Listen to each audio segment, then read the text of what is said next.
राधे राधे। आज जिस चीज़ पे मैं बात करने के लिए आया हूँ वो टॉपिक का नाम है प्रेम। प्रेम क्या होता है, प्रेम कैसे करना चाहिए, उसके भी 5 टिप्स बताऊँगा।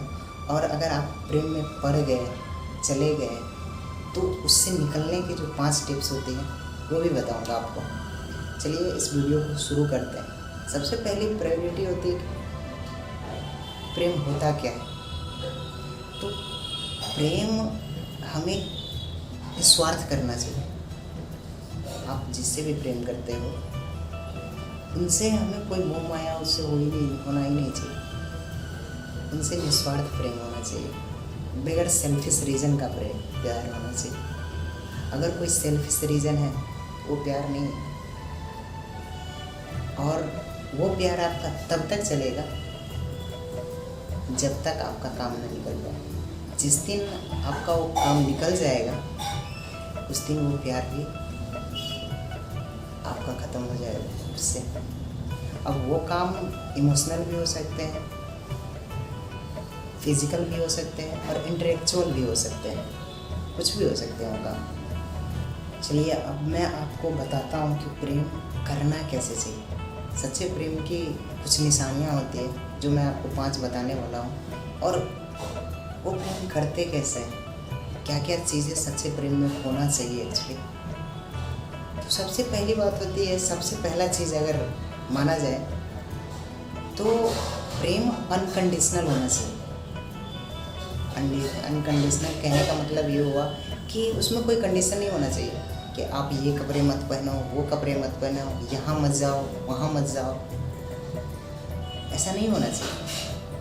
सबसे पहली प्रायोरिटी यही होनी चाहिए कि प्यार अनकंडीशनल होना चाहिए। आप इससे बात मत करो, उससे बात मत करो। अगर आपसे आपकी स्वतंत्रता छीन ली जाए तो क्या ये प्रेम है? अगर वो आपकी सच में प्रेमिका है, अगर वो आपसे सच में प्रेम करती है या करता है तो उसे आप स्वतंत्र छोड़ दीजिए। उसकी स्वतंत्रता छीनने के अधिकार आपको नहीं है। आप उसकी स्वतंत्रता को नहीं छीन सकते। अगली जो पॉइंट है वो विश्वास है। और किसी रिश्ते को जोड़ करके रखने के लिए ना दोस्तों, विश्वास बहुत बड़ी चीज़ है। इतनी बड़ी चीज़ है कि प्रेम में और विश्वास, प्रेम और विश्वास एक ही बार किसी से होता है। अगर प्रेम एक बार टूट जाए, धोखा मिल जाए, तो शायद दोबारा प्रेम नहीं हो सकता, अगर मैं सही हूँ तो।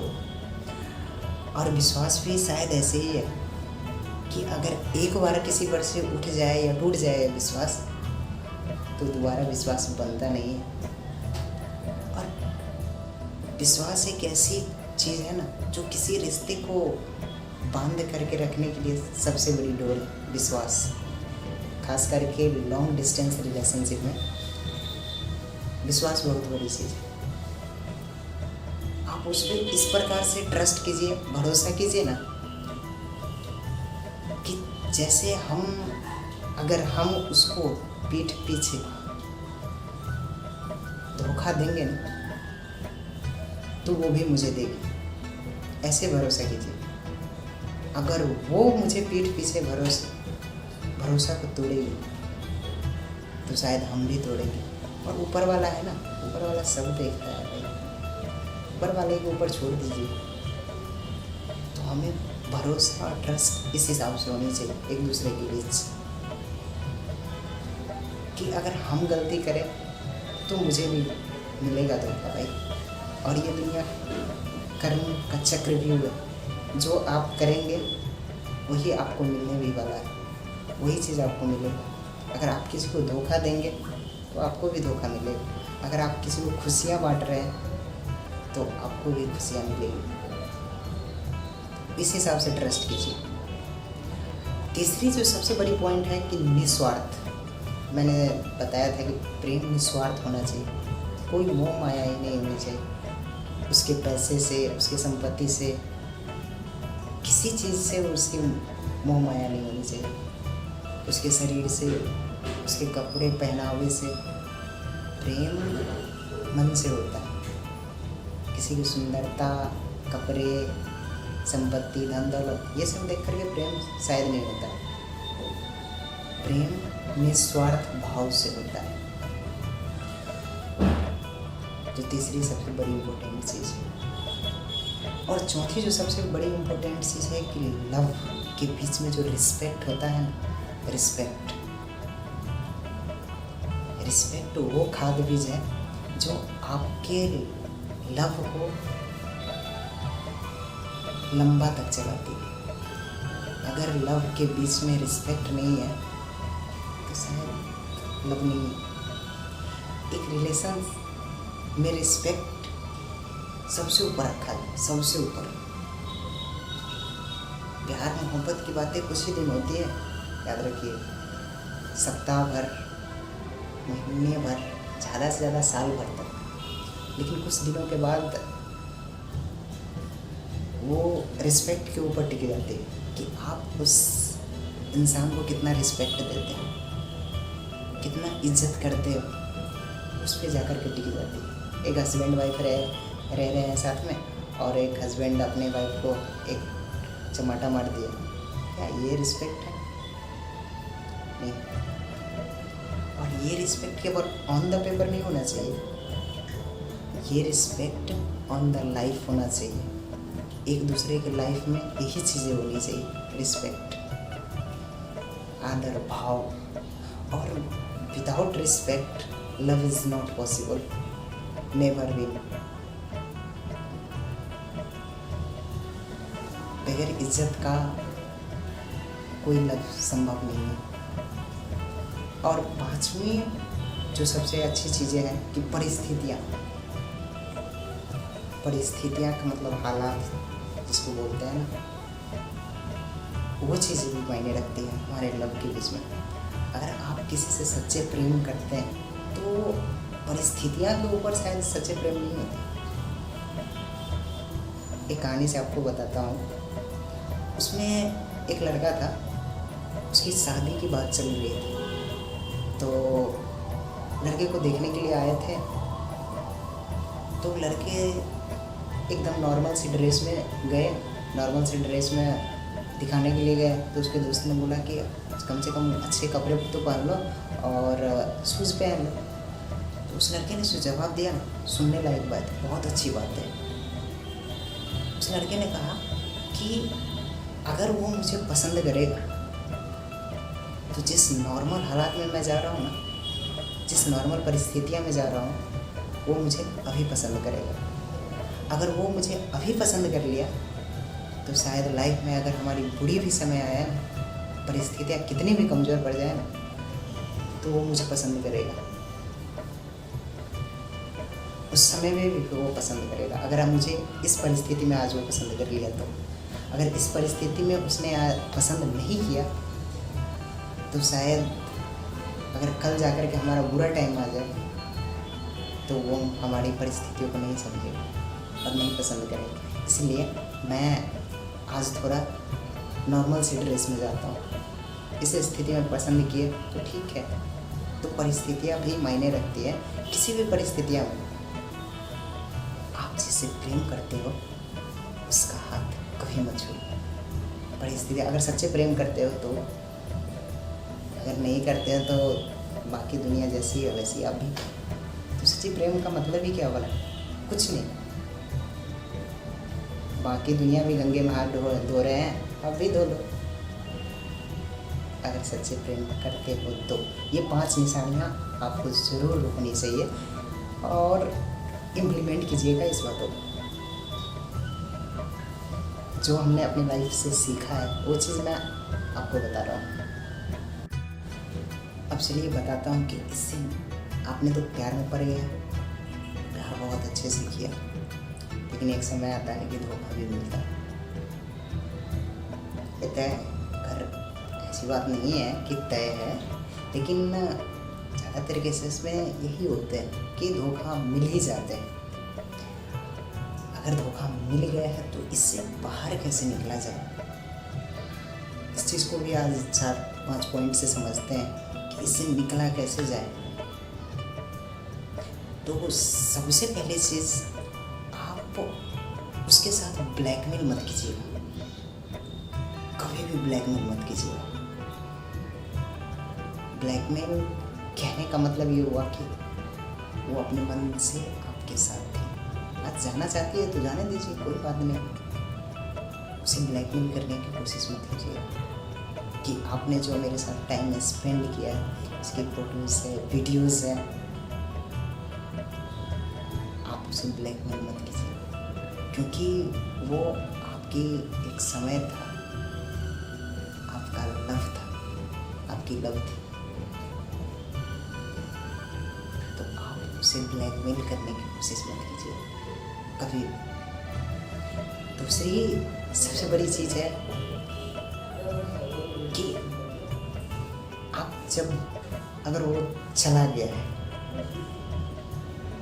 तो चले जाने के बाद आप उसके बारे में कोई गलत बुराइयां नहीं, कोई गलत बातें ऐसे नहीं बोलेंगे किसी के सामने। उसका बुराइयां कभी मत कीजिएगा किसी के सामने, क्योंकि वो आपकी एक समय थी, एक लव थी। जिस समय आप प्रेम करते थे तो दुनिया की सबसे अच्छी लड़की आपको वही लगती थी। इस 140 करोड़ की आबादी में सबसे अच्छी लड़की आपको वही लगती थी। तो आप उसकी बुराइयां कैसे कर सकते हैं सर? उसकी बुराइयां किसी के सामने मत कीजिए। और एक प्रेम में तो यही तो होता है कि जब प्रेम होता है तो दुनिया की सबसे अच्छी लड़की आपको वही लड़की लगेगी, सबसे अच्छी लड़की, सबसे अच्छी लड़की, उसके अलावा कोई नहीं लगेगा आपको। और जब प्यार में ब्रेकअप हो जाता है, जब छूट जाती है बात करना, तो दुनिया की सबसे खराब लड़की वही लगती है आपको, और सबसे खराब लड़का हो सकता है। ये बातें बहुत गहराई तक है, बहुत डीप तक सच है, हकीकत बता रहा हूँ।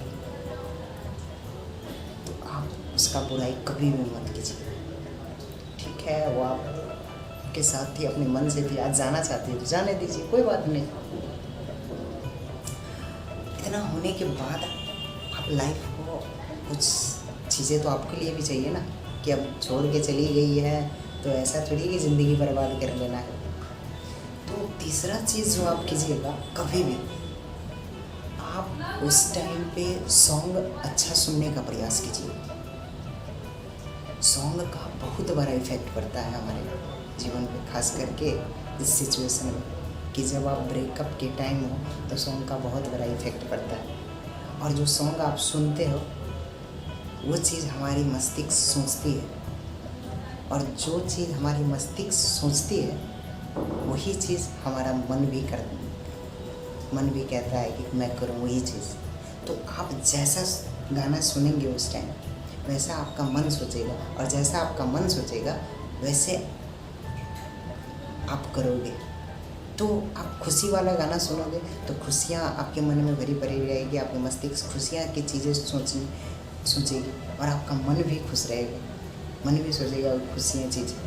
लेकिन अगर आप उस टाइम गलत गाना सुनोगे, बेवफाई गाना सुनोगे, सैड सॉन्ग सुनोगे, तो आप उस चीज़ से बाहर नहीं निकल पाओगे, उस एरिया से बाहर नहीं निकल पाओगे। आप जैसे सैड सॉन्ग सुनोगे तो आपके बारे में, आपके माइंड में उसी इन्हीं के ख्याल आएंगे, धोखे वाली बात, लड़की वाली बात, क्योंकि सैड सॉन्ग में यही सारी चीज़ें तो होती है।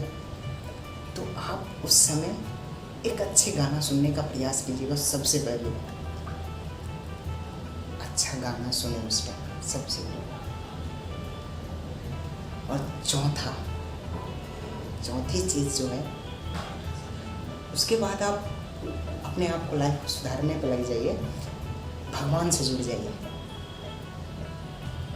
कहते हैं ना कि दुनिया में आप कहीं भी ठोकर खा लीजिए, दुनिया में दर ठोकर खा करके अगर आप भगवान के पास चले गए, हे भगवान, अगर पूरी दुनिया से मुझे धोखा मिल गई, एक आप ही हो जो मुझे बचा सकते हो और एक आप ही पे भरोसा है, तो आप उस टाइम भगवान से जुड़ जाइए और उस दिन से उम्मीद और भरोसा दोनों भगवान पे कीजिए। और उम्मीद और भरोसा जब भगवान पे कर लीजिएगा तो वो आपको निराश कभी नहीं छोड़ेंगे, कभी नहीं छोड़ेंगे।